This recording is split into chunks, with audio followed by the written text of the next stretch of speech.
This photograph was taken in 1877. It is a quarter-plate tintype, discovered not in an album, not in an attic trunk, but sealed inside the plaster cavity of a load-bearing wall at Sallow House, Devonshire. The image depicts a room that never existed. No floor plan, no architect's draft, no surveyor's record from any period of the house's 200-year history accounts for the interior shown in this photograph.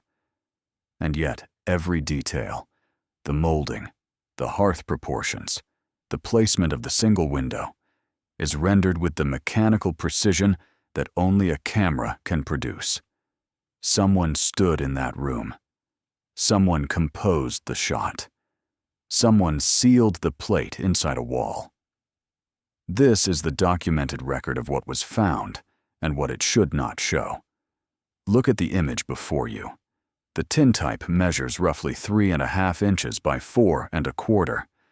Its emulsion is darkened unevenly along the left margin, consistent with age and moisture exposure, but the central field remains legible.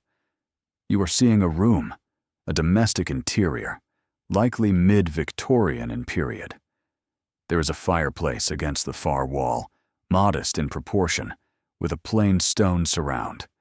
To its left, a single sash window admits a column of pale light. The floor appears to be flagstone. There is no furniture, no human subject, no personal effects of any kind. The room is empty, and that emptiness is part of the problem. Tintype portraits of this era almost invariably contain a subject. The process was expensive enough and deliberate enough that photographing a bare room without purpose would have been unusual. Photographing a bare room and then hiding the result inside a wall crosses from unusual into something else entirely. The discovery was made on the 14th of March, 1963, during renovation work commissioned by the Devonshire County Trust.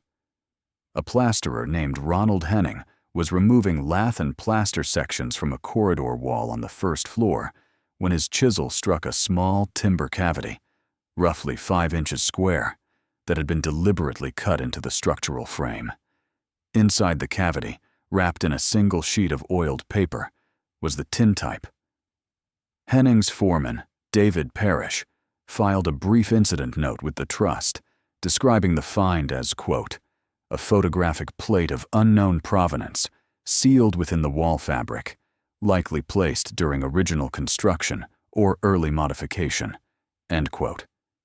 That phrase, during original construction, is significant, because the corridor wall in question dates to the earliest phase of Sallow House, built in 1709.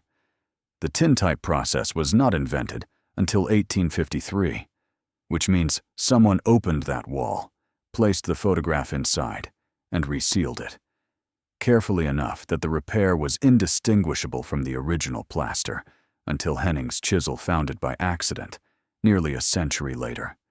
Return your attention to the image itself. The room depicted, that plain flagstone-floored chamber with its single window and modest hearth, does not match any room in Sallow House. This was established definitively in 1964, when architectural historian Margaret Poole conducted a full comparative survey at the request of the county trust. Poole examined every surviving room, every bricked-up doorway, every modified partition in the house. She cross-referenced her findings with the 1712 building accounts, the 1806 ordnance survey, and 2 sets of insurance drawings from 1841 and 1889. Her conclusion, published in the Devonshire Architectural Review, was unambiguous. Quote, the interior shown in the tintype corresponds to no room, former room, or plausible configuration of rooms within Sallow House at any documented stage of its construction or alteration. The window proportions are incompatible with the external fenestration. The hearth dimensions match no surviving or recorded fireplace. The flagstone pattern is of a type not used in the property. End quote. The photograph depicts a room that never existed inside the house where it was hidden. In 1978, the tintype was submitted for material analysis at the University of Exeter. Dr. Alan Firth examined the plate under magnification and confirmed it as a true ferrotype, a direct positive on lacquered iron, consistent with production methods available between approximately 1860 and 1890. The varnish composition narrowed the likely date further to the mid to late 1870s.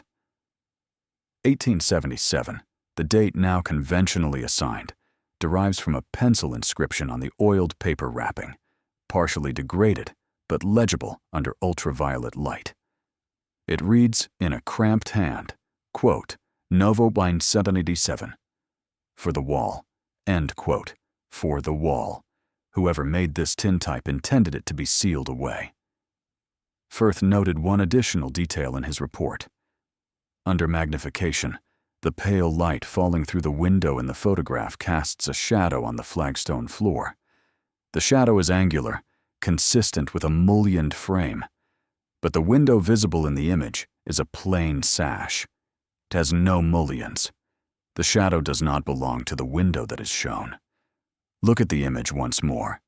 A bare room, a fireplace, a single window, light on the floor. Every element rendered with photographic fidelity.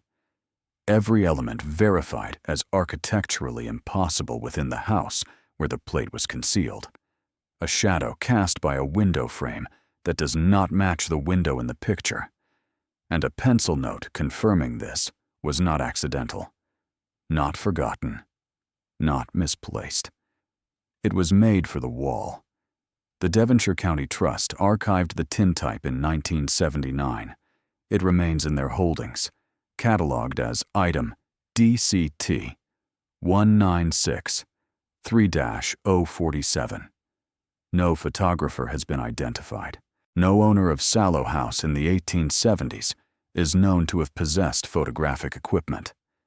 The 1871 census lists the occupant as one Reverend Edmund Sallow, a widower, aged 63, living alone with a single domestic servant. No record survives of the Reverend commissioning any photograph. No record survives of any visitor bringing a camera to the house, and no record survives anywhere of the room in the image. There is one final detail. In 1982, a local historian named Peter Calloway submitted a short letter to the Devonshire Architectural Review in response to Poole's original survey. Calloway had been researching folk practices in the county, ritual concealments, objects hidden in walls as protective charms, shoes, bottles, dried cats, common enough in vernacular buildings across England. Calloway noted that in every other documented case of ritual concealment in Devonshire, the object placed inside the wall depicted something real. A shoe belonged to someone. A bottle contained identifiable substances. The concealed object anchored something that existed to the fabric of the house. The Sallow House tintype is the only known case in which the concealed object depicts something that cannot be verified to have existed at all. Calloway posed a question that has not been answered in the 4 decades since. If the room in the photograph is not a room in Sallow House, and it is not a room in any neighboring property that has been identified, and the photograph was made deliberately, dated deliberately, and sealed inside the wall deliberately, then what exactly was being concealed? The image of a room? Or the room itself? The tintype remains in the archive. The room remains unidentified. And the wall, of course, has long since been opened. Whatever was being kept inside is no longer there. If you recognize the room, the hearth, the window, the flagstone floor, the archive reference is DCT 1963-047. The comments are open.